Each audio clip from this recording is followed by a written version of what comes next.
જય જિનેન્દ્ર.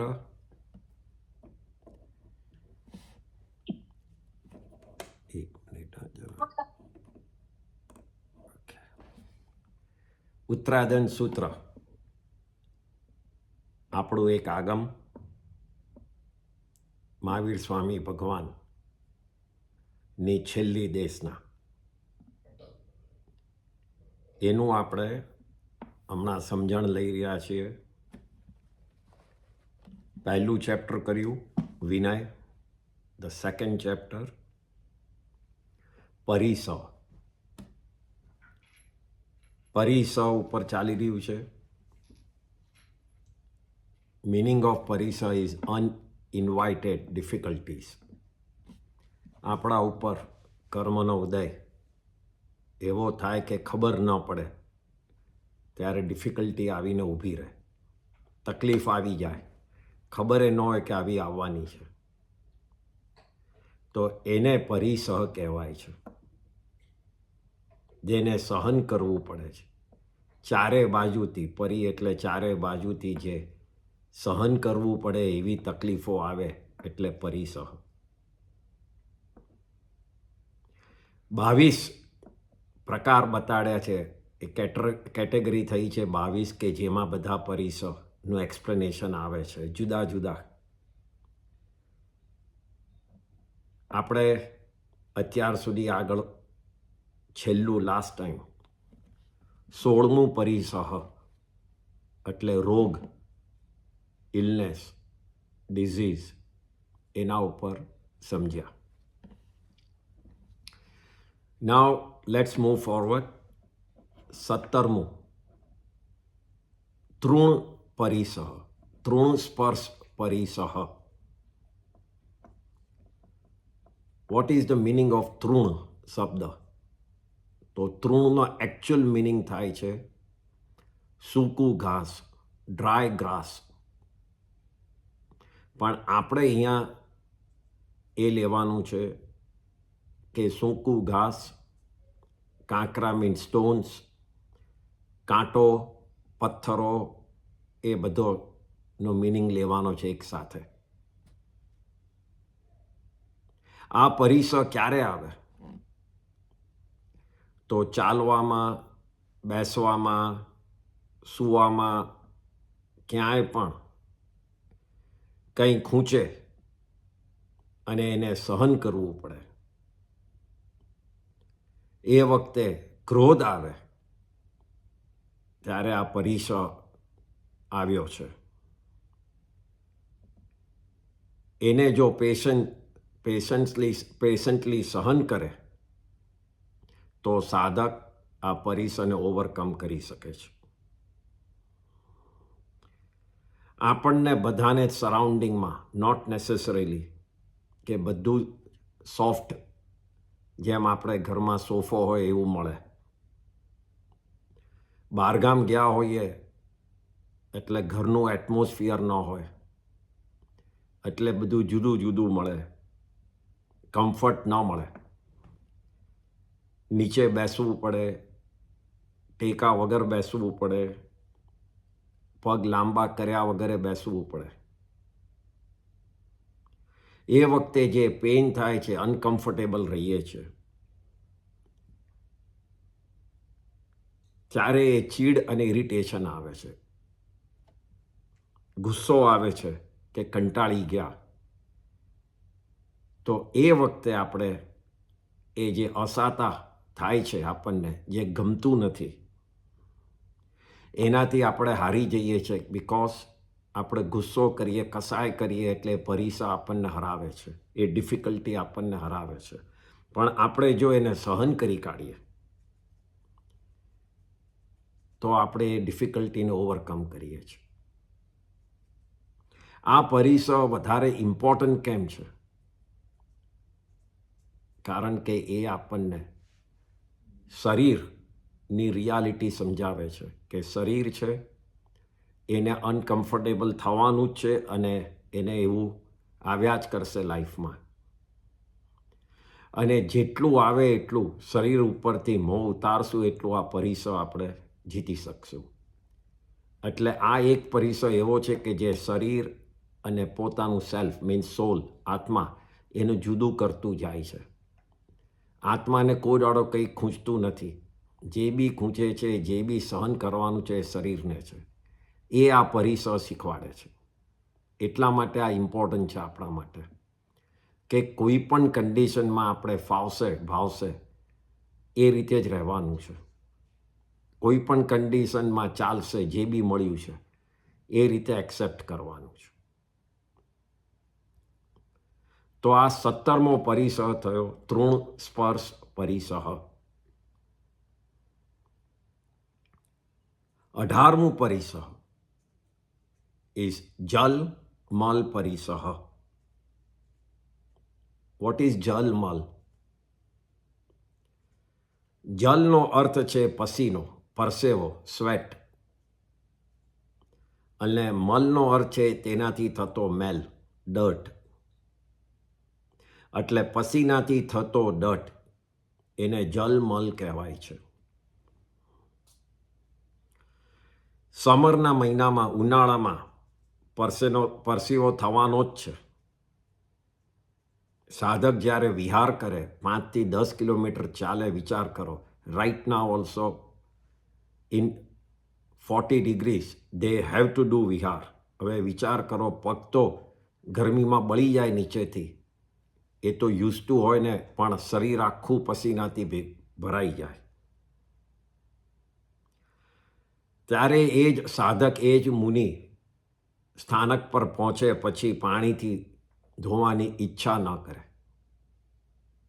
નાહવાની ઈચ્છા જો કરે, એવા ભાવ રાખે તો આ પરિસરથી પોતે હારી જાય છે. પણ એ જ પસીનાને, એ જ સ્વેટને એ સહન કરે, એવું વિચારે કે આ શરીરમાંથી નીકળેલો કચરો છે, એ હું આજે નાહીશ અને ધોઈશ તો એ કાલે પાછો આવવાનો જ છે. એકવાર નહાવાથી નીકળવાનો નથી. આ એક જાતનું શરીરનો રોગ છે જે બહાર આવી રહ્યો છે. અને હું રોજ દર વખતે પસીનો થાય, સ્વેટ થાય ને દર વખતે નહાવાનો વિચાર કરીશ તો હું મારું સંયમ કેવી રીતે પાળીશ? જે મારા વ્રતો લીધા છે એ હું કેવી રીતે પાળીશ?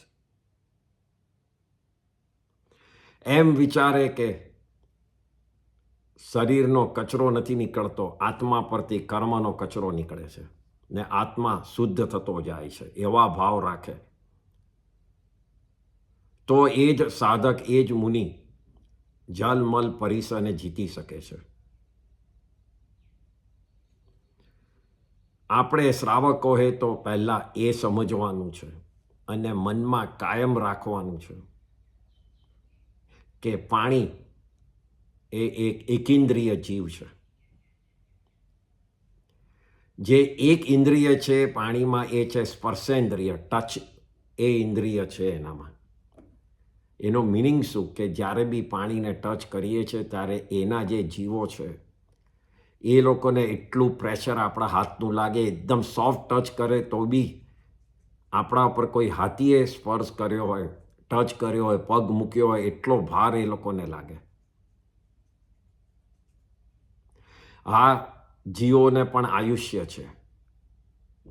એ આયુષ્ય લઈને પાણીના જીવો બન્યા છે અને આયુષ્ય પૂરું થાય એટલે એમાંથી નીકળીને બીજે જશે. એ આયુષ્ય પૂરું કરવામાં આપણે નિમિત્ત બનીએ તો આપણે એવા નાના નાના કર્મો બંધાયા જ કરે જેનાથી જે અસાતા થાય છે એ કાયમની રહે છે. આપણે ગમે ત્યારે દાખલામાં પૃથ્વી, પાણી, અગ્નિ, વાયુની વાતો કરીએ છીએ, એનું રીઝન શું છે? એકેન્દ્રિય જીવો છે, એનું રીઝન શું છે? નન ઓફ અસ બીંગ શ્રાવક કોઈ પંચેન્દ્રિય જીવને મારવાના વિચાર કરીએ, એ કોઈને ભાવ એવા થતા જ નથી. આપણે બે જ ક્રિયા કરીએ છીએ મેઇનલી. પંચેન્દ્રિય જીવોને દુઃખ આપીએ છીએ, મારતા નથી. એમાં બોલીને દુઃખ આપીએ છીએ, કાપીને દુઃખ આપીએ છીએ, એને ખોટું લગાડીને એને રડાવીને દુઃખ આપીએ છીએ. પછી એ આપણા સગાવાલા હોય, ફ્રેન્ડ્સ હોય, કોઈ આપણને ન ગમતું માણસ હોય, આપણે એ કરીએ છીએ. એટલે પંચેન્દ્રિય જીવોને દુઃખ આપીએ છીએ.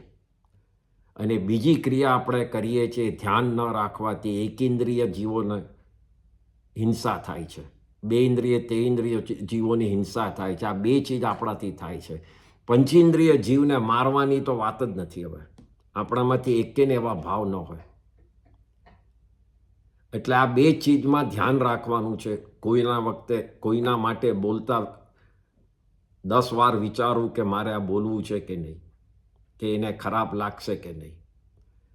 અને કોઈ પણ એક્શન કરતા 10 વાર જોવું કે કોઈ જીવ મરશે નહીં, હિંસા નથી થતી ને. તો અહીંયા જે વાત છે એ પસીનાની વાત છે, એકેન્દ્રિય જીવ પાણીની વાત છે. તો મેઇનલી અહીંયા આપણે એ સમજવાનું છે કે શ્રાવકો આપણે લોકો દિવસમાં ઘણીવાર 2-2 વાર નાહીએ છીએ. સવારના ઉઠીને નાહીએ અને સાંજના પાછા નાહીએ. ઘણાને આ ટેવ છે. આખો દિવસ કાં તો ઓફિસમાં એર કન્ડિશનમાં, કાં તો ઘરમાં એર કન્ડિશન કે પંખાની નીચે જ બેઠા હોય, જરાય પસીનો ન થયો હોય, પણ ખાલી ફ્રેશ થવા માટે પાછા સાંજના નાહીએ. સાંજના ડિનરમાં, પાર્ટીમાં, મેરેજમાં જવાનું હોય અને ઓફિસથી સીધા આવ્યા હોય તો બી ચલો નાહીને જઈએ, ફ્રેશ થઈ જઈએ. એ બધાને જ ગમે.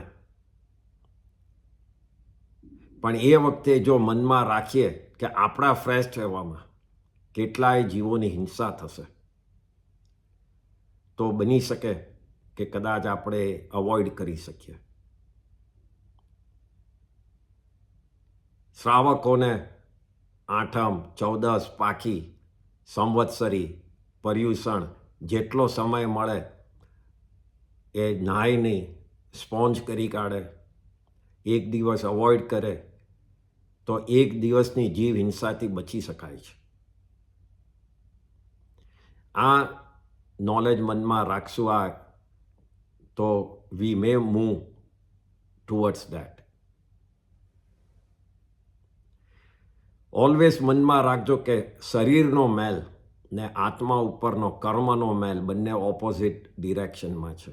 જો તમે શરીરનો મેલના ઉપર ધ્યાન રાખશો અને એને ક્લીન કરવામાં આપણે બિઝી રહીશું તો આત્મા ઉપર કર્મનો મેલ વધતો જશે.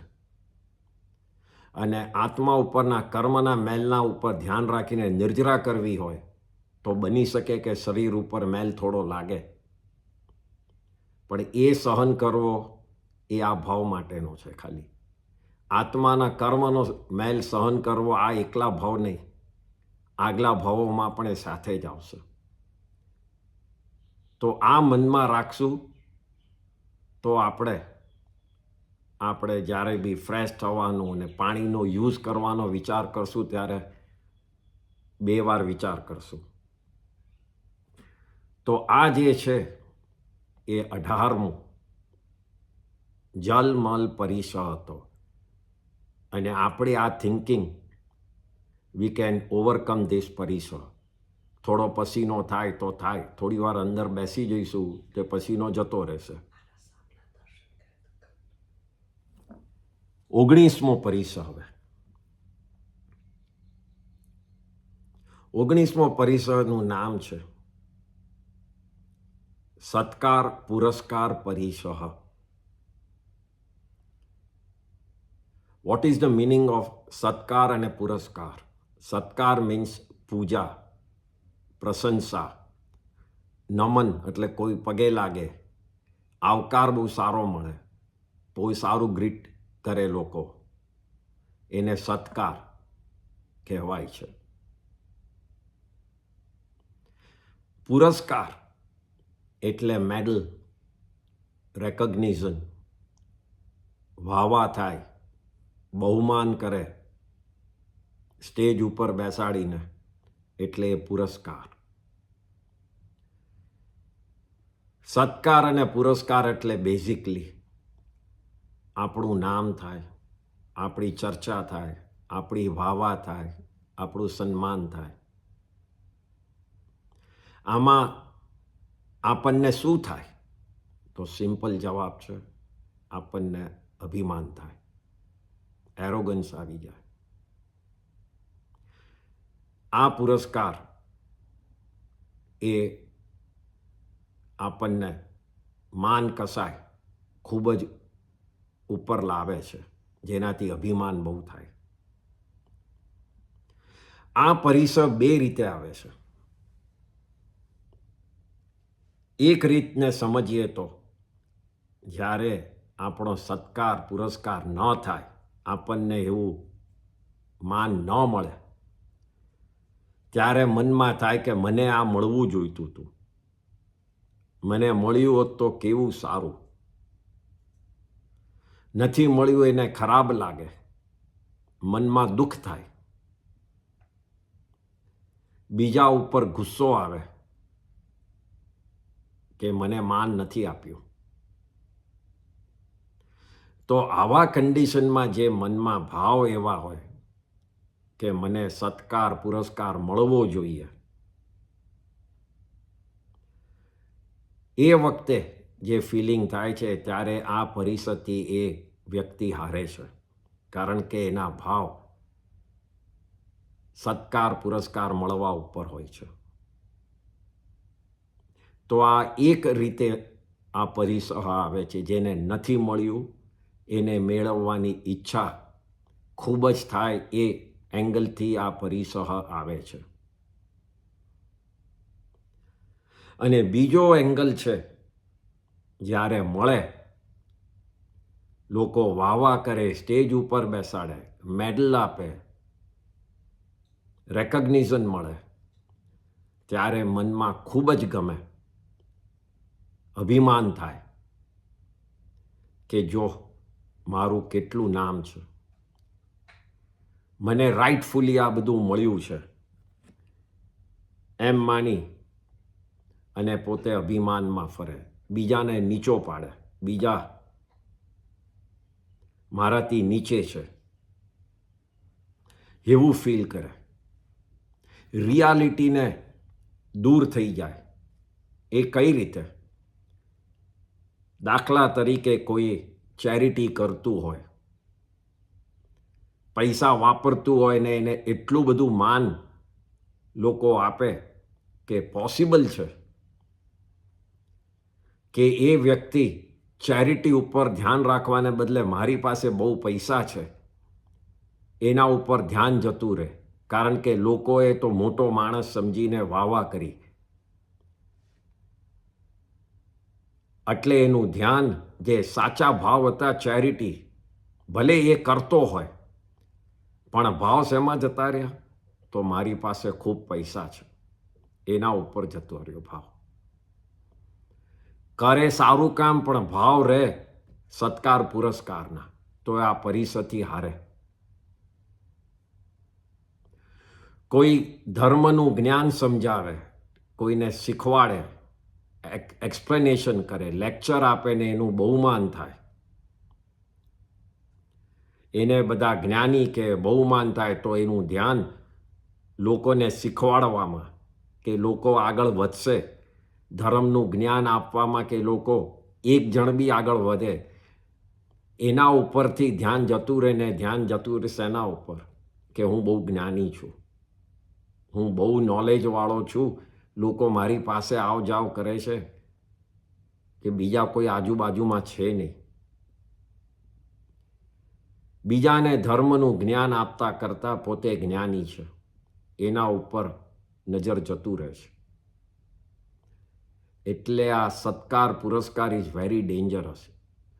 રિયાલિટીથી લોકોને દૂર કરે છે અને પોતાના માન, અભિમાન, એરોગન્સમાં નાખી દે છે. જો આપણે આ સમજીએ અને આ કસાયને કંટ્રોલ કરીએ, માન કસાયને, તો ઉપર તો પરિસરને આપણે ઓવરકમ કરી શકીએ છીએ. આ પરિસર જે સેકન્ડ પોઈન્ટ છે કે આવે ત્યારે આપણને અભિમાન થાય છે. એટલે આ એક પરિસર એવો છે કે આપણા શુભ કર્મના ઉદયથી થાય છે. આજે તમારું સત્કાર પુરસ્કાર ક્યારે થાય? જ્યારે તમારો શુભ કર્મનો ઉદય હોય ત્યારે તમને માન સન્માન મળે. એટલે આ અશુભ કર્મનો ઉદય નથી, શુભ કર્મનો ઉદય છે. એટલે આ વેરી ડેન્જરસ, કારણ કે શુભ કોઈ પણ ચીજ મળી હોય છોડવું ગમતું નથી. એ લોભ કાયમ મનમાં રહે છે. તમને એમ વિચારો કે મને પૈસા મળ્યા, ફેમિલી મળ્યું, હેલ્થ મળ્યું, બધું જ આજુબાજુ મળ્યું, તો એ છોડવું ગમે છે કોઈને? એ એક પ્રકારનો લોભ છે કે મારે છોડવો નથી. એવી જ રીતે જ્યારે નામ થાય, નામ સન્માન મળે, ત્યારે છોડવું ગમે કોઈને? એ ન ગમે. આમાં લોભ કસાય બી ખૂબ ઉપર આવે છે કે આ મારું કાયમ રહે. એવરી મંથ મારે કોઈ મારી રેકગ્નિશન કરે, હું જ્યાં જાઉં ત્યાં મારી વાહ થાય. એટલે આ શુભ કર્મના ઉદયથી આ પરિસહ આવે છે. અને એમાં સહન એ જ રીતે કરવાનું કે આજે નામ છે, કાલે કોણે યાદ રહેવાનું છે.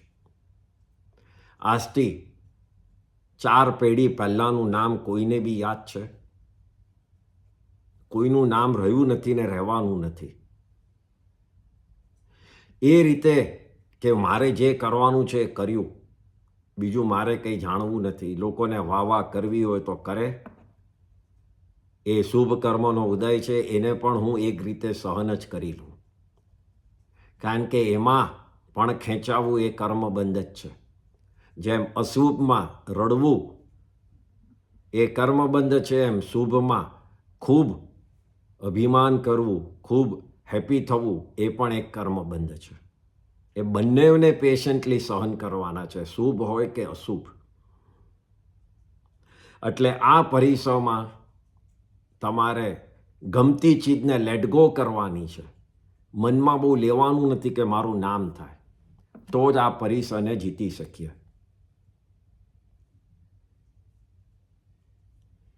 વીસમું પરિસર. હવે આપણે 17, 18 ને 19 જોયા. હવે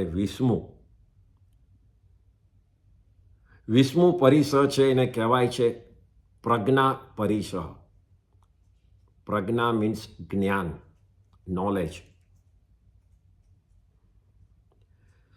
આ પરિસહ, જ્ઞાનનું પરિસહ પણ 2 રીતે આવે છે. એક રીતે આવે છે કે જેને જ્ઞાન નથી ચડતું, એને કે મારી મસ્કરી થશે, લોકો મારા ઉપર હસશે. મારે જો જ્ઞાન ચડ્યું હોત, મને શાસ્ત્રનો અભ્યાસ બરાબર આવડતો હોત, લોકો મને સવાલ પૂછે ને હું એનો જવાબ આપી શકત, તો કેટલું સારું મારી પણ વાહ થાત. લોકો મને પણ જ્ઞાની કહે. આ રીતે જે દુઃખનો અનુભવ કરે છે, ધ પર્સન ફીલ્સ સેડ કે એને જ્ઞાન ચડ્યું નથી અને એને જ્ઞાન મેળવવાની ઈચ્છા થાય છે, પોતાના આત્મા માટે નહીં, પણ હું બીજાને બતાડી શકું કે કેટલો જ્ઞાની છું. એ એંગલથી એ દુઃખી થાય છે. તો આ એક રીતે એને આવું ડિફિકલ્ટી પરિસર આવે છે ફ્રોમ ધ નેગેટિવ પોઈન્ટ. જેને નથી ચડ્યું એને જ્ઞાન લેવાની ઈચ્છા, ન ચડ્યાનું દુઃખ છે. અને બીજો એંગલ છે કે જેને જ્ઞાન ચડ્યું છે, જેને બધો જ અભ્યાસ કર્યો છે, બધું સ્ટડી કર્યું છે, બધા જ આગમો અને શાસ્ત્રો ને બધું મોડે છે. સવાલ પૂછો ને એને જવાબ આવડે, સારા લેક્ચરો આપી શકે, લોકોને પોતાની રીતથી સમજાવી શકે. તો આ એક જાતનો પરિસર છે, કારણ કે આના કારણથી એને અહંકાર એટલે કે એરોગન્સ આવી શકે છે. નોલેજથી એરોગન્સ ખૂબ જ આવી શકે છે. દુનિયામાં પૈસાવાળા વધારે છે અને જ્ઞાની ઓછા છે. આપણે ઓલવેઝ પૈસાને જોઈએ છે, પણ રિયલ નોલેજવાળા માણસો ઓછા છે, જ્ઞાનીઓ વધારે છે. જ્ઞાનીઓ ઓછા છે ને પૈસાવાળા વધારે છે. જ્ઞાનાવર્ણીય કર્મ એ પહેલું કર્મનો પ્રકાર છે કે જે જ્ઞાન આત્મામાં છે એને રોકે છે. જેટલા કર્મ વધારે એટલું જ્ઞાન ઓછું બહાર આવે, અને જેટલા કર્મ કપાયા હોય, એનો ક્ષયોપશમ થયો હોય, એટલું જ્ઞાન વધારે બહાર આવે. આપણે એમ કહીએ છીએ કે હું બહારથી જ્ઞાન લઉં છું, એકે ચીજ બહારથી નથી લેતા. એ અંદરથી આવે જ છે બહાર. ઇવન સ્કૂલનું જે નોલેજ પણ લઈએ છીએ, આત્મામાં એટલું ઉપયોગ, એટલો પાવર બહાર આવ્યો એટલે બધું મોડે રહે છે. એટલે એકચ્યુઅલી જ્ઞાનાવર્ણીય કર્મ એ રીઝન છે જ્ઞાન આવવું કે ન આવવું કે ઓછું આવવું. એટલે જ્ઞાનાવર્ણીય કર્મને જ કારણે મને બહુ ચડ્યું ને ન ચડ્યું એ રીતે જે સાધક જોવે, એ સાધક, એ વ્યક્તિ એ જ્ઞાન ઉપર અભિમાન ન કરે. આમ જેને જ્ઞાન છે એનો અહંકાર એટલે કે એરોગન્સ રાખે, અને જેને નથી એ મનમાં ચિંતા રાખે. આ બંને રીતે પરિસહ આવી શકે છે. અને બંનેમાં હ્યુમિલિટી રાખે, નમ્રતા રાખે. જ્ઞાન છે તો એ સારું છે, નથી તો એનું કારણ છે, મેં એવું કંઈ પાસ્ટમાં કર્યું છે, તો એ પરિસહને ઓવરકમ કરી શકે છે. શ્રાવકે ખાસ આમાં યાદ રાખવાનું છે કે જ્ઞાન મળવું કે ન મળવું એ કર્મના ક્ષયોપશમ, જેમ હમણાં કીધું એમ જ્ઞાનાવર્ણીય અને કર્મનો ક્ષયોપશમથી મળે છે. જ્ઞાન ન ચડતું હોય તો હાય વોય નહીં કરવો. બરાબર જ્ઞાન અને જ્ઞાની ઉપર રિસ્પેક્ટ પાસ્ટમાં નહોતું રાખ્યું, એના ઉદયના કારણે મને હમણાં ચડતું નથી. ન ચડવાના કારણો બતાડ્યા છે પ્રતિક્રમણમાં, પણ જે જ્ઞાનના અતિચારો બતાડ્યા છે, એમાં શું શું આવે છે એ આપણે સમજીએ. તો જ્ઞાન કે જ્ઞાનીના અવર્ણવાદ બોલીએ, મીન્સ એનું ખરાબ બોલીએ, બેડ માઉથ કરીએ, ડિસરિસ્પેક્ટફુલ રહીએ. કોઈ ટીચર ભણાવતા હોય, એની ભૂલ થઈ હોય તો એના પર મસ્કરી કરીએ, એની મસ્તી કરીએ. બહુ સારા ટીચર ન લાગતા હોય તો બી આપણે કે આ તો ડોબા જેવો છે, એને કંઈ આવડતું નથી શીખવાડતા, એમ ડિસરિસ્પેક્ટ થઈએ તો આપણે જ્ઞાનાવર્ણીય કર્મને બંધ કરીએ છીએ. બીજું, જ્ઞાન જે આપે છે એનો ઉપકાર ભૂલી જઈએ. આપણને ભણાવ્યું છે, કોઈ પૂછે તો કહે મેં જાતે જ ભણ્યો છું, મેં બધું જાતેથી શીખીને ઉપર આવ્યો છું. ટીચર કે ગુરુનું નામ છુપાવી દે. એમ નથી બતાડવું કે મારાથી પણ કોઈ આગળ જ્ઞાની હતું. આજે બધાએ જે મારી વાહ કરી છે એ ઓછી થઈ જશે, કારણ કે there is somebody who is more knowledgeful than me.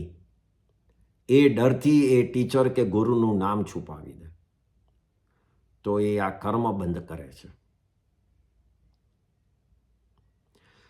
કોઈ જ્ઞાન ભણતું હોય એને અંતરાય પાડે, ભણતું હોય એને કામ માટે ઊભો કરે, બહાર લઈ જવા માટે ઊભો કરે. ચલો બહાર ફરવા જઈએ, શોપિંગમાં જઈએ, કંઈ પણ કરે. ટીવી ઉપર કંઈ આવ્યું હોય તો સાથે સમાય કે કંઈ જ્ઞાન લેતો હોય એમાંથી એને છૂટો કરીને ચલ સાથે બેસીને જોઈએ. કોઈ પણ હિસાબે જ્ઞાન કોઈ ભણતું હોય, કોઈ ચીજ વાંચતો હોય, ચોપડી બી બુક વાંચતો હોય, એમાં અંતરાય પાડીએ તો એ કર્મ બંધ કરી રહ્યા છે. જ્ઞાન કે જ્ઞાનીની અસાધના કરે, તમે જ્ઞાનની અસાધના કેવી રીતે કરો છો? તો એનું રસ્તો, એનું રીઝન એ છે કે આપણે ખૂબ બુદ્ધિ હોય. અહીંયા એકલા ધર્મની જ વાત નથી, ઓવરઓલ નોલેજની વાત છે. We are not talking only ખાલી ધર્મના એંગલથી, કોઈ પણ જ્ઞાનની વાત છે. આપણે બહુ બુદ્ધિ હોય ને પછી એ બુદ્ધિ ઉલટી વાપરીએ, લોકોને ઉલ્લુ બનાવવામાં વાપરીએ, કોઈને છેતરવામાં વાપરીએ, નેગેટિવિટી, ગવર્મેન્ટ, બેન્કોને, માણસોને, કોઈને ઉલટા ધંધા બતાડીને લોસમાં વાપરીએ, તો આ બધું જ્ઞાનની અસાધના થાય છે. The knowledge you receive, you got because તમારા શુભ કર્મના હિસાબે એનો યુઝ તમે ખોટો કર્યો, એટલે જ્ઞાનની અસાધના થઈ કહેવાય. જ્ઞાની જોડે ખોટા આર્ગ્યુમેન્ટ કરો, પોતે ખોટા હોય, સમજ્યા હોય તો પણ એક્સેપ્ટ ન કરે. વાય? 4 જણમાં બેઠા હોય, how can I accept my defeat? Keeps on આર્ગ્યુઇંગ. છેલ્લે આર્ગ્યુમેન્ટ ઝઘડા પર પહોંચી જાય, પણ એક્સેપ્ટ ન કરે તો બી એ જ્ઞાનના અતિચાર લાગે છે. ભૂલ થઈ શકે છે કોઈ પણ નોલેજમાં, તો એક્સેપ્ટ કરવું એ બહુ જ ઇમ્પોર્ટન્ટ છે. એમાં કંઈ નાના નથી થતા. આ ભૂલ થઈ ગઈ, સમજવામાં એ ભૂલ હોઈ શકે, પણ એ જલ્દી થતું નથી. આપણને આપણું માન નડે છે કે હું કેવો લાગીશ. કોઈ પણ સૂત્ર, અક્ષર, પદ જ્યારે બી વાંચતા હોય ત્યારે ઉલટો સુલટો બોલી કાઢીએ. કોઈ વખત વધારે બોલીએ, કોઈ વખત ઓછો બોલીએ. અહીંયા એક ખૂબ જ ઇમ્પોર્ટન્ટ વાત કરવાની છે, એ છે નવકાર મંત્ર મહામંત્રની. નવકાર મંત્ર ક્યારે બનેલો છે? તો એ છે શાશ્વત. શાશ્વત means there is no beginning. End ક્યારે પૂરો થશે? તો ધેર ઇઝ નો એન્ડ. એ મંત્ર છે જ. જેમ દુનિયા છે એમાં મંત્ર છે જ, આમાં કોઈ ફરક નથી. તો એ મંત્ર બનેલો છે કેવી રીતે? તો એ મંત્રમાં આવે છે કેવી રીતે? તો પહેલો શબ્દ નમો આવે છે. નમો હરિહંતાણમ, એટલે હું નમું છું હરિહંત ભગવાનને, હું નમું છું સિદ્ધ ભગવાનને, હું નમું છું આચાર્યજીને, હું નમું છું ઉપાધ્યાયજીને, અને હું નમું છું સર્વ સાધુ સાધ્વી. આ નવકાર મહામંત્ર છે.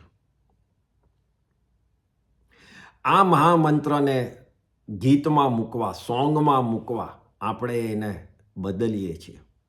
ઓમ નમો હરિહંતાણમ ચાલુ કરીએ છીએ.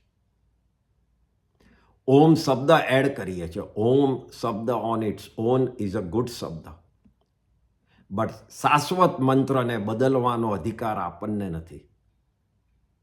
વી ડોન્ટ હેવ દેટ રાઇટ કે શાશ્વત શબ્દને બદલીએ, કારણ કે આપણને એ બરાબર લાઈનમાં બેસે છે.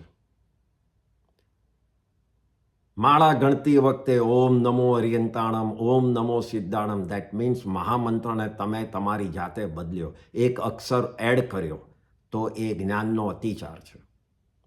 જે રીતે જો ઓમ શબ્દ હોવાનો જ હોત તો શાશ્વતથી જ એ રહ્યો હોત, ઓમ નમો હરિહંતાણમ જ હોયો હોત. મહામંત્ર સ્ટાર્ટ ફ્રોમ હું નમું છું. એ જ આપણો છે ધર્મનો પહેલો શબ્દ, નમવું, અને એ શબ્દને બદલાય નહીં. તો આ ઘણીવાર લોકોની મિસઅન્ડરસ્ટેન્ડિંગના હિસાબે સારું લાગે એટલે શબ્દને એડ કરે, માઇનસ કરે, તો આ અતિચારનું કારણ બને છે. બીજું કારણ છે ઉપયોગ વગર બોલાયું હોય. માઇન્ડમાં કંઈ ચાલતું હોય, વિચારો બીજા હોય, અને એ વખતે આપણે બીજું કામ કરતા હોઈએ, ચાલતા બી હોઈએ, બીજું કંઈ કામ કરતા હોય તો એમાં બે ક્રિયાના કર્મ બંધ થાય છે. એક તો જ્ઞાનનું અતિચાર થાય છે અને બીજું જે ચાલવામાં ધ્યાન નથી રાખ્યું એટલે હિંસાનું પણ લાગે છે પાપ. આપણે લાસ્ટ ટાઈમ જ વાત કરેલી વન ઓફ ધ પેલું કે કોઈક વખત દ્રવ્યથી જીવ હિંસા થાય પણ ભાવતી નથી કરવી, એ તો મનમાં હોવું જ જોઈએ.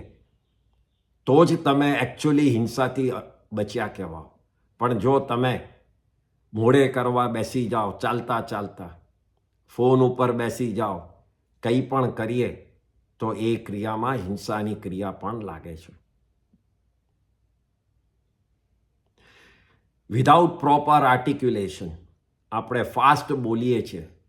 જ્યારે સમાયિક પૂરું થાય ત્યારે જે સ્પીડથી નમોથુણમ બોલીએ છીએ, 4 લોગસનો કાવસક તો અડધા લોગસના સમયમાં પટાવી દઈએ છીએ. તો એ સ્પીડથી 100% પોસિબલ છે કે શબ્દ અંદર ગળાઈ જાય છે, અંદર ખોટા બોલાઈ જાય છે, અડધા બોલાઈ જાય છે, તો એમાંય અતિચાર લાગે છે. વિનય વગર બોલીએ એ બીજું છે, વિધાઉટ રિસ્પેક્ટ. પહેલા ઋષભદેવ, બીજા અજીતનાથ, ત્રીજા સંભવનાથ, તો આ વિનય વગર કહેવાય. પહેલા શ્રી ઋષભદેવ સ્વામી, બીજા શ્રી અજીતનાથ સ્વામી, એ રિસ્પેક્ટફુલ કહેવાય. આપણે ખાસ ફાસ્ટ ભગવાનના નામ બોલી કાઢવા એટલે આમ બોલી કાઢવું, પહેલા ઋષભદેવ, બીજા અજીતનાથ, ત્રીજા સંભવનાથ, ચોથા અભિનંદન, તો એ ડિસરિસ્પેક્ટફુલ કહેવાય. તિકુતોનો પાઠ જે ગણીએ છીએ એમાં છેક સુધી 2 હાથ 2 પગ અને માથું નમાવવાનું છે. આપણે હજી તો છેલ્લા શબ્દ તો નહીં પણ 4 શબ્દ પહેલાં જ તો ઊભા થઈ ગયા હોઈએ છીએ. તો છેલ્લા શબ્દનો અર્થ જ નથી રહેતું નમમ સામીનો. એ બધા જ અંગોથી હું નમું છું ત્યાં સુધી ઊભા ન થવાય. So that is disrespectful. આ બધી નાની નાની ચીજ છે, બટ અવેરનેસ માટેની વાત છે. આપણને પ્રમાદ આવે, કંટાળો આવે એટલે આપણે આ બધું ફાસ્ટ કરી કાઢીએ. જ્ઞાનના સાધનો, બધી આઇટમ્સો, એના બુક્સ, એની પેન્સિલ, એની પેન, એ બધું સાચવીને ન રાખીએ. કોફી ટેબલ ઉપર બુક હોય, આ ઘણી વાર વાત કરી છે, એના ઉપર પગ રાખીને બેસીએ. જો પગ રાખવા જોઈએ તો બુક ખસેડી દો. બાથરૂમમાં ચોપડીઓ લઈ જઈએ. અક્ષર ઉપર પગ રાખીને ચાલીએ રસ્તામાં કે એરપોર્ટ ઉપર કે કશે જે નીચે લખેલું હોય તો એને ફરીને ચાલો. કાગળનો મિસયુઝ કરીએ. બોમ્બેમાં, ઇન્ડિયામાં જે બહાર ખાવાનું ભેળ ને બધું હોય છે, કાગળમાં આપે છે, જેની લખેલા કાગળોમાં. સો દેટ ઇઝ અતિચાર લાગે છે. એ બધું જ્ઞાન છે, અક્ષર છે.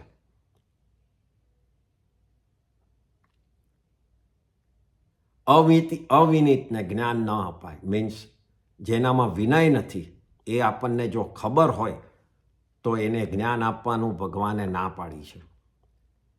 ખોટા આર્ગ્યુમેન્ટ કરશે અને ધર્મનું નામ બગાડશે, મસ્કરી કરશે, ઝઘડો પણ કરે, એનાથી દૂર રહેવું. દરેક જણને જઈને હું જૈન ધર્મ શીખવાડી દઉં, એ ભાવ બહુ સારા છે, આપણા બહુ સારા છે, પણ સામેવાળો જાગ્યો નથી હજી. અને આપણે ફોર્સફુલી શીખવાડીએ, ફોર્સફુલી બેસાડીએ, બધું જ સમજાવીએ, ઝઘડો બી કરીએ, એમાં કસાય વધ્યો એટલે ધર્મ ગયો. ધર્મ એટલે કસાય નથી, એ જ ધર્મ છે. ત્યાં જ ધર્મ છે. અને લાગે કે સામેવાળો એક્સેપ્ટ નથી કરતો તો શાંતિથી જતા રહેવું. એને એના ધર્મમાં, એની જ રીતમાં એને ઇન્ટરેસ્ટ છે તો એનો કર્મનો ઉદય એવો જ છે, એમ કરીને જતા રહેવું. પ્રતિક્રમણમાં ઘણાને કંટાળો આવે, બોરિંગ લાગે. ફોર્સ નહીં કરવો, કહેવું કે પ્રતિક્રમણનું રીઝન આ છે ભાઈ. તારે આત્માને ક્લીન કરવો હોય તો પ્રતિક્રમણમાં આવો. ન કરવો હોય અને આર્ગ્યુ જ કરવું હોય કે આ ભાષા મને સમજાતી જ નથી એટલે હું નહીં આવું. એ બેઝિકલી એ ભાષા નથી સમજાતી એટલે નથી આવતા કે કંટાળો આવે છે એટલે નથી આવતા.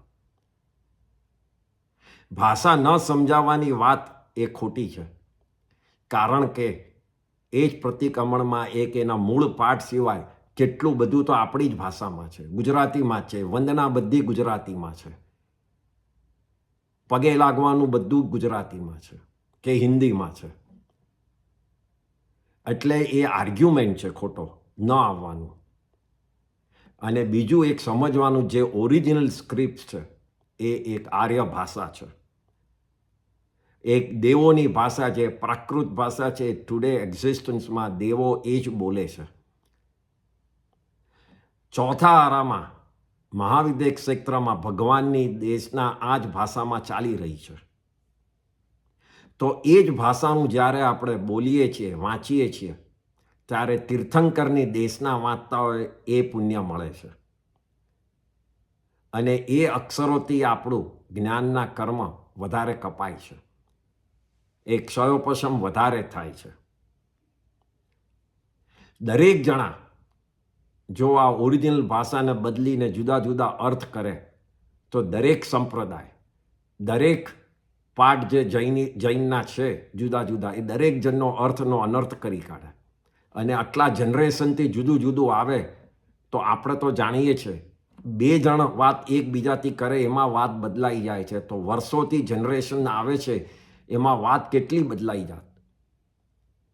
એટલા જ માટે એ બધું સમજીને આચાર્યોએ ઓરિજિનલ ભાષામાં જ રાખી છે અમુક બધી ક્રિયાઓ, અમુક વાંચવું, અમુક બોલવું. હા, તમારે વર્ડના મિનિંગ સમજવા હોય, ઓવરઓલ પ્રતિક્રમણ સમજવું હોય, તો જેને ખબર હોય એની પાસેથી સમજી લેવું કે આમ દરેક 6 આવશ્યકો કેમ આવે છે, કેમ નથી આવતા, શેના માટે આ ફરીથી રિપીટ થાય છે, ફરીથી શેના માટે આ બોલાય છે. But after understanding you must keep the original script the way આચાર્યોએ બનાવી છે, સમજીને બનાવી છે, આપણા મૂળ ઉપર નથી બનાવી. તો આ ભાષા નથી, કંઈ કંટાળો આવે છે, સમજ નથી પડતી, એ બધું આર્ગ્યુમેન્ટ ને એ બધું એક્સક્યુઝિસ કાઢો તો આ પરિસર આપણને હરાવી દે છે. જ્ઞાન જે મળ્યો છે, જ્ઞાન જે મેળવવાનું છે, એમાં કંટાળો લાવો, અને મળ્યો એમાં એરોગન્સ લાવો, અને ન મળે એનું દુઃખ રાખો, તો આ પરિસરથી આપણે હારી જઈએ છીએ. જ્ઞાનના પરિસરમાં એક મોટી વાર્તા, સ્ટોરી, બહુ જ ઇમ્પોર્ટન્ટ સ્ટોરી છે કે જેમાં એ ઓવરકમ કર્યું, એ આપણા પહેલા ગણધર ગૌતમ સ્વામીની સ્ટોરી છે.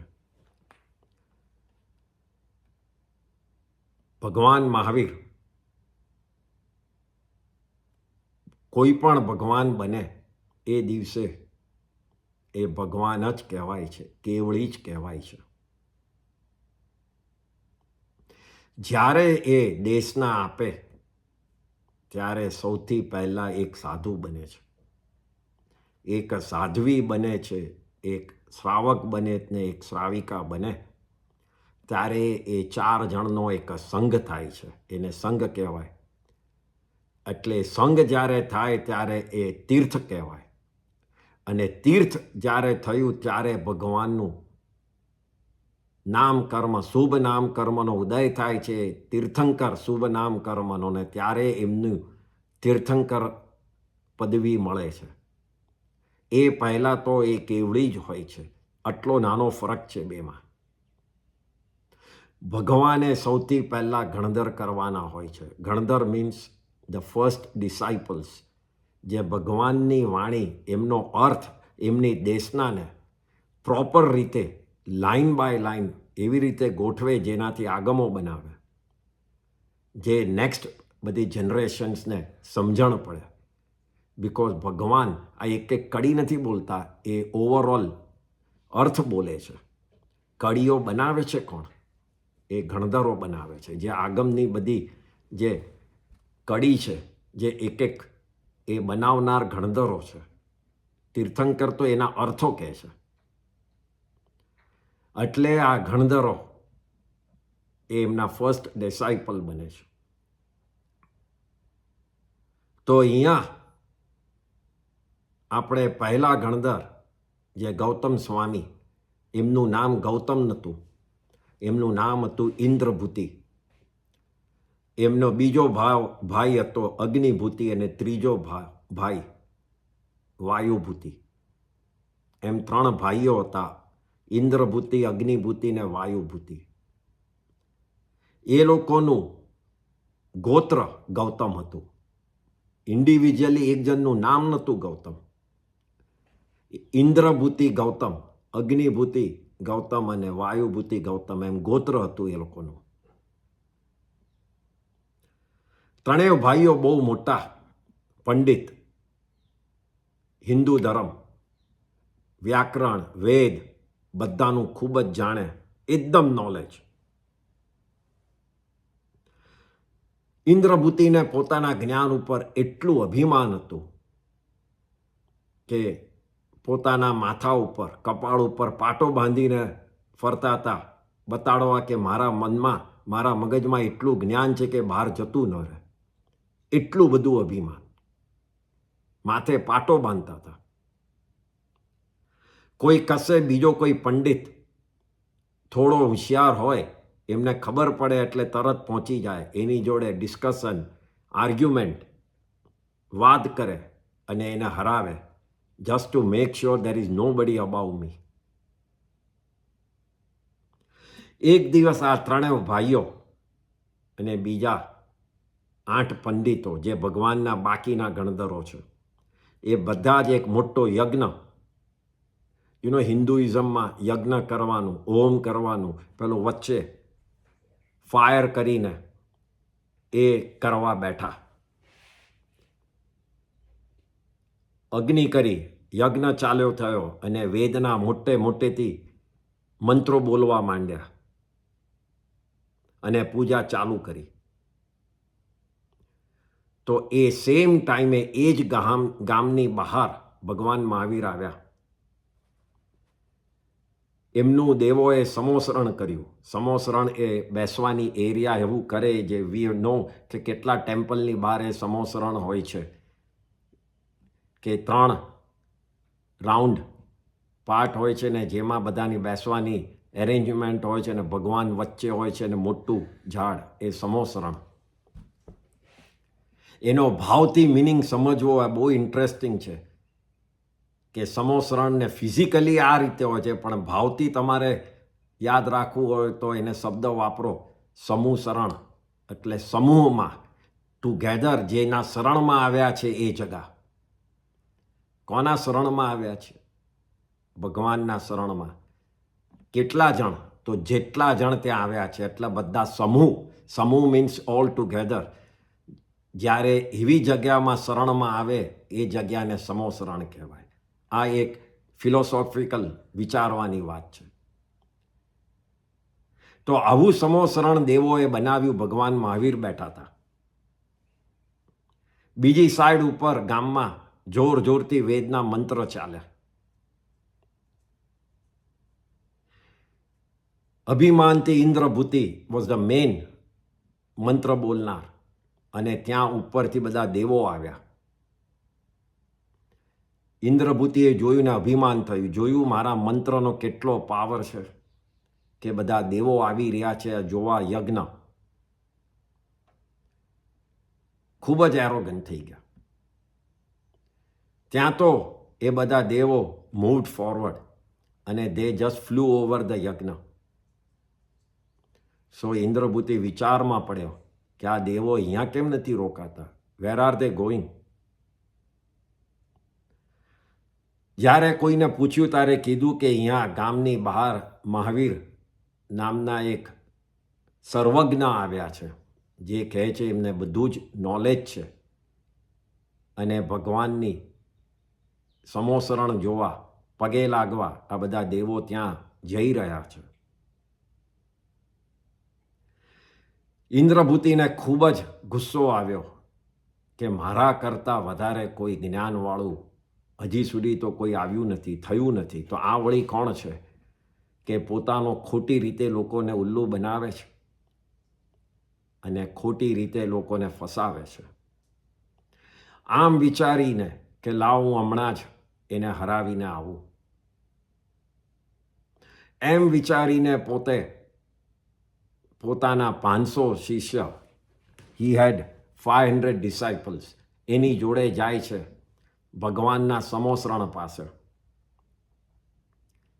સમોસરણને જોયું, એ એટમોસ્ફિયર જોયું ને પોતે ઠંડા પડી ગયા કે આવું એટમોસ્ફિયર ક્યાંથી થયું. ત્યાં તો ભગવાને એમને સામેથી કીધું, હે ગૌતમ ઇન્દ્રભૂતિને વિચાર થયો કે આમને મારું નામ કેવી રીતે ખબર.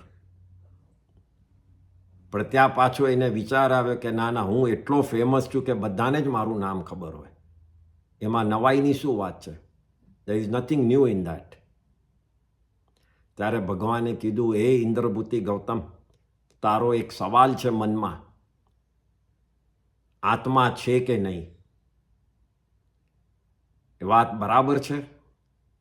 ઇન્દ્રભૂતિ તો એકદમ ઠંડા પડી ગયા. ઘણા વખતથી એમના મનમાં આ સવાલ રહેતો હતો કે આત્મા જેવી ચીજ છે કે નહીં. ભગવાને બહુ સારી રીતે, ખૂબ જ ફાઇન રીતે એને સમજાવીને શંકા દૂર કરી.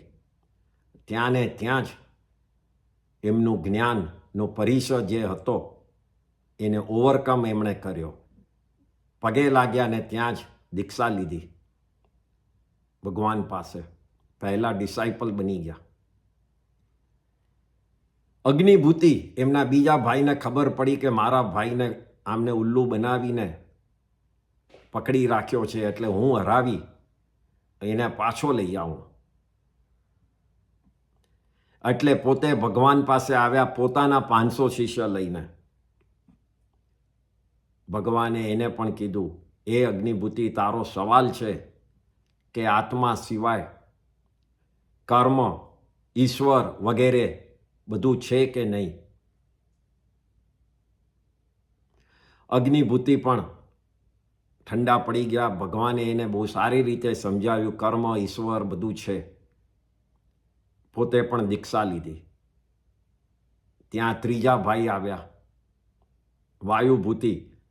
સેમ વિચારોથી કે બેઉ ભાઈઓને હું બચાવું. અને ભગવાનને, ત્યારે ભગવાને એને કીધું, એ વાયુભૂતિ, તારો સવાલ એ છે કે શરીર એ જ આત્મા છે અને શરીરના આત્મા જુદા નથી, એમ જ છે, એવો તારો સવાલ છે. ભગવાને એમને પણ બહુ સારી રીતે સમજાવ્યું. આમ એક પછી એક 11 પંડિતો આવ્યા પોતપોતાના શિષ્યો જોડે. 11ના સવાલો ભગવાને સામેથી કીધા ને ભગવાને 11ને સમજાવ્યું.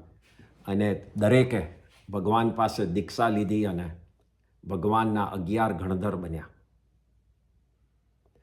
11ને આ પરિસર આવ્યો જ્ઞાનનો. ભગવાન નિમિત્ત અને જ્ઞાનના પરિસરને ઓવરકમ કરી અને એ જીત્યા. બધા જ એ પરિસરને જીત્યા અને દીક્ષા લીધી.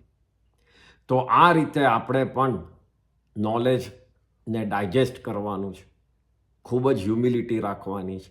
અને નોલેજ ન મળ્યું હોય, ક્યાં તો નોલેજના બધા અતિચારો જે આપણે કીધા એનું ખૂબ ધ્યાન રાખવાનું.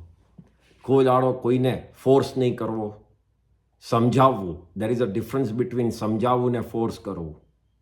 સમજાવવાનું યસ, ફોર્સ કરવાનું ના. મેઇન સમજાવવાનું રીઝન કહી દેવું કે ભાઈ આ તું તારા કર્મ ઓછા કરશે, જો આ ક્રિયા કરશે, પ્રતિક્રમણ કરશે, સમાયિક કરશે, તું તપ કરશે, તારા કર્મને માટે છે, મારા માટે કંઈ નથી કરતો. But he doesn't want to listen, she doesn't want to listen. એ એના કર્મનો ઉદય છે હમણાં. આપણે કસાય બાંધી ગુસ્સો કરીને નથી સમજાવવાનું. અહીંયા જ્ઞાનાવર્ણીય કર્મનું કહેવાય છે કે જ્યારે બાંધો અને ઉદયમાં અંતર્મુહૂર્તમાં 48 મિનિટમાં એ કર્મ ઉદયમાં આવી જાય તો આપણને જ્ઞાન ચડતું એ અટકી જાય.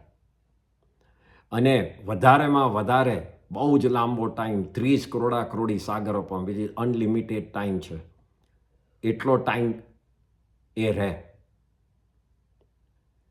અને એમાં અબાધાકાળ મીન્સ જો ઉદયમાં આવવાનું હોય તો હમણાં જ આવે, 48 મિનિટની અંદર ઉદયમાં આવી જાય અને ન આવે તો 3000 વર્ષે તો જ મિનિમમ મેક્સિમમ આવી જ જાય, નોટ મિનિમમ મેક્સિમમ. એટલે આજે બાંધેલું કંઈ કર્મ હોય એ વધારેમાં વધારે 3000 વર્ષ સુધી આત્મા ઉપર રહે, પછી એ ઉદયમાં આવે જ. એટલે તમને આજે કંઈ જ્ઞાન ન ચડતું હોય, મને ન ચડતું હોય, તો પોસિબલ છે આજથી 3000 વર્ષ પહેલાં બી આપણે એવા કર્મ બાંધ્યા હશે કે જેનાથી આજે આપણને જ્ઞાન નથી ચડતું. ગઈકાલનું આજે નથી ચડતું એમ ન હોય, અને એમ હોઈ પણ શકે, પણ 3000 વર્ષ પહેલાંનું પણ હોઈ શકે. આ જાણવાનું કારણ છે કે હવે પછી હું ન કરું કે મને બીજા 3000 વર્ષ આ હેરાન ન થાઉં. તો આ રીતે જ્ઞાનના પરિસરને આપણે શ્રાવકોએ જીતવાના છે. તો અહીંયા આ 20મું, હવે નેક્સ્ટ ટાઈમ આપણે આ પરિસરનું ચેપ્ટર પૂરું કરશું અને પછી 3જું અધ્યયન ચાલુ કરશું. અહીંયા કોઈને સવાલ છે?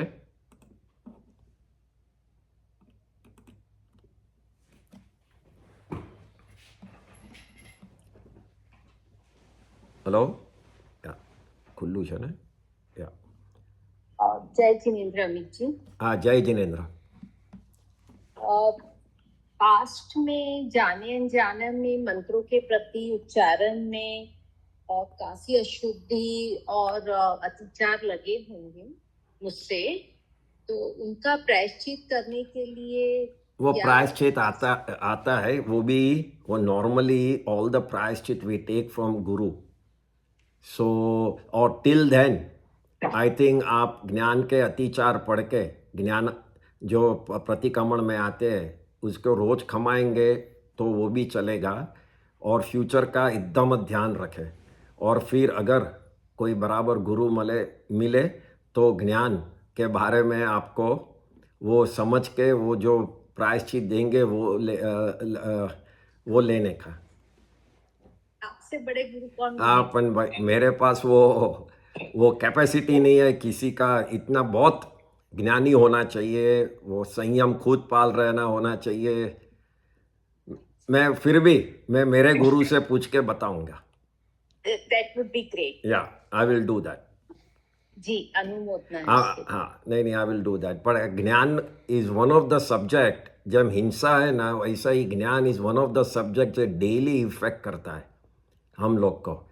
And that is because without Jnana, we will not be able to keep Shraddha, which is coming in the next chapter. जो next chapter में वही है, श्रद्धा के ऊपर, ज्ञान के ऊपर है. तो we have to be very careful.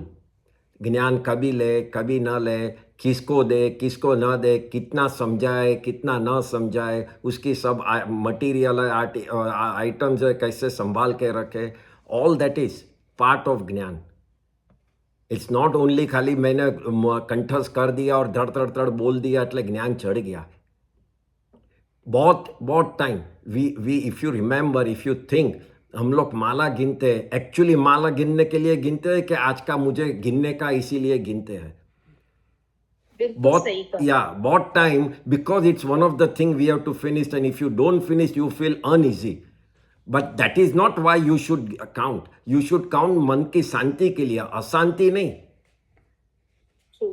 So, you know, all this awareness comes only if you understand कि what is why ज्ञान. एक बार भी नौकार मंत्र गिनेंगे ना भाव से, वो आखी माला गिनने से भी ज़्यादा इम्पोर्टेंट है अगर आपका भाव से गिने तो. कभी फ्यूचर में आप इस बारे में जरूर एक बार हाँ, ज्ञानावरणी हम लोग जब भी कर्म करेंगे ना तभी वो कर्म में आएगा. जी. ओके. बीजा कोई ने कही सब. जय जिनेन्द्र. तो नेक्स्ट सैटरडे जय जिनेन्द्र. कोई बीजो सवाल है? पूर्णिमा.